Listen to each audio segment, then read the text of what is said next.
बिहार सरकार का चतुर्थ श्रेणी का कोई अधिकारी या तृतीय श्रेणी का कोई अधिकारी डीएम का बात ना माने तो सोचिए आपको यह खबर सुनकर कैसा लगेगा।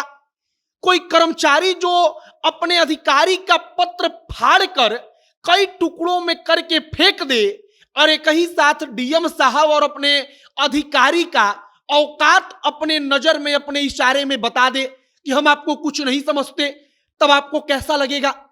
पूरी की पूरी कहानी सीतामढ़ी की है।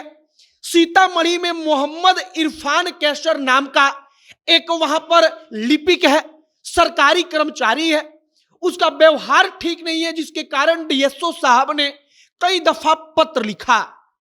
वह कर्मचारी जो है इतना ढीठ है कि वो पत्र को फाड़कर फेंक देता है और मानो वो कह रहा हो कि जाइए जो आपकी औकात हो वो कर लीजिएगा। डीएसओ साहब डीएम साहब को पत्र लिखते हैं और इसके बाद डीएम साहब उसका तबादला करते हैं और वह कर्मचारी कहता है कि डीएम साहब के आदेश को भी हम नहीं मानेंगे। वो उसी कार्यालय में जाता है जिस कार्यालय में नौकरी कर रहा था और वहीं पर जबरन जाकर अपना अटेंडेंस बनाता है। सारी कहानी आपको हम आगे सुनाएंगे, लेकिन उससे पहले हमारा परिचय।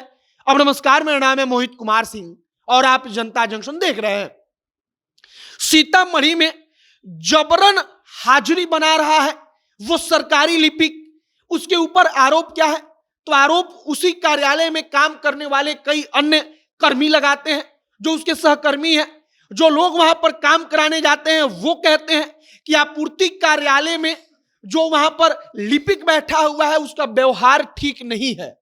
वो कई दफा किसी बात को लेकर सबसे लड़ चुका है, अभद्र टिप्पणियां करता है और इस बात को लेकर डीएसओ साहब जो इसके अधिकारी हैं वो पत्र लिखते हैं और जो पत्र लिखता है अधिकारी उस पत्रों को यह फाड़ देता है।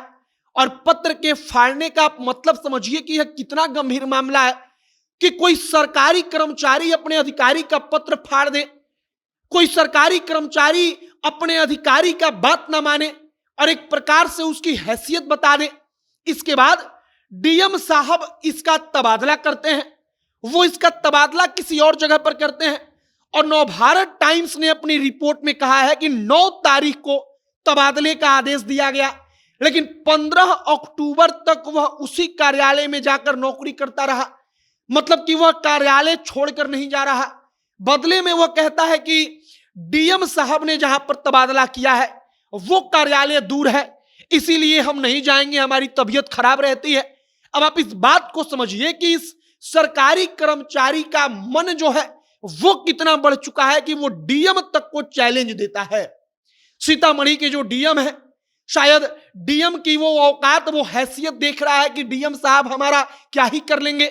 एक और कहानी आती है कि डीएम साहब का एक आदमी, एक कर्मचारी पत्र लेकर आता है उस कर्मचारी के पास जो लिपिक है मोहम्मद इरफान, लेकिन डीएम साहब के कर्मचारी से जो मोहम्मद इरफान है वह पत्र तक नहीं लेता, पत्र स्वीकार तक नहीं करता और एक प्रकार से जिले का जो मालिक होता है, पूरे के पूरे जिले का सबसे बड़ा प्रशासनिक अधिकारी होता है, जिसके एक इशारे पर अगर वो चाहे तो उस जिले में उस वक्त पर मुख्यमंत्री को ना उतरने दे, उस डीएम तक की बात को वह नहीं मानता।